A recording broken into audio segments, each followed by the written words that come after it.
So here's another idea for breaking plateaus and speed.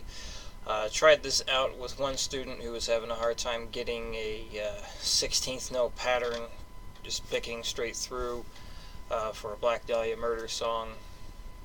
I believe it's Statutory Ape.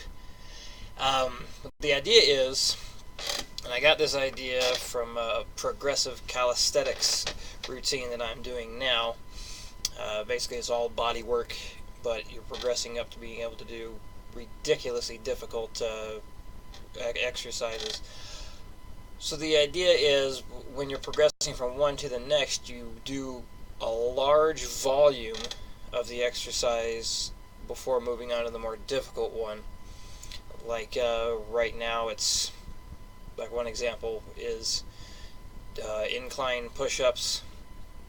Basically, you have your hands up on a table and you're doing the push-ups there, and you're supposed to work up to 3 sets of 40, and that's before you move to the more difficult one where you're doing kneeling push-ups.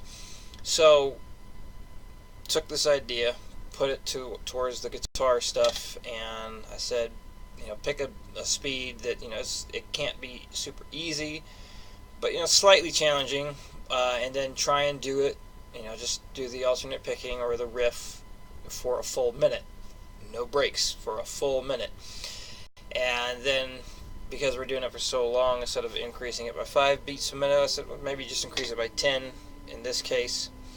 I think it makes a bit more sense to do it like that, because the idea is, like, taken from the strength training, is that if you're able to do a very large amount of reps on one exercise, it's going to make going to the more difficult one a lot easier. The author of the book also, I think he described, like, if you're, say you're doing a bench press, if you're able to, like, say, let's start with 100 pounds. The person who's able to bench press 100 pounds 50 times is going to be much stronger with that weight than someone who's only doing it like 10 times before they move on to the next weight. So the student applied that idea, and after a week he said it worked tremendously well for him. His speed went up significantly, and something he was never able to do before, he was able to pull off. He could do it in less than a week. So give that a try. If you're stuck on a speed, try the volume approach. Pick a speed that is somewhat challenging, but not too easy, but not extremely difficult either, and see if you can last a full minute.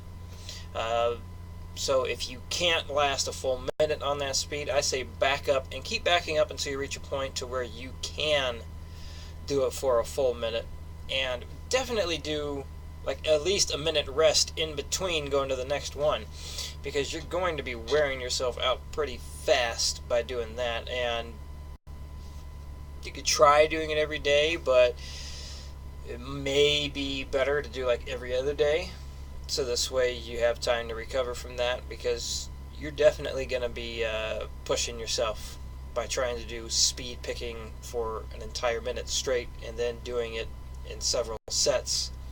How many sets should you do? I say keep, at least for the beginning, take it as far as you can. And this is definitely going to be an experiment. It's definitely a new idea that I've been working with students.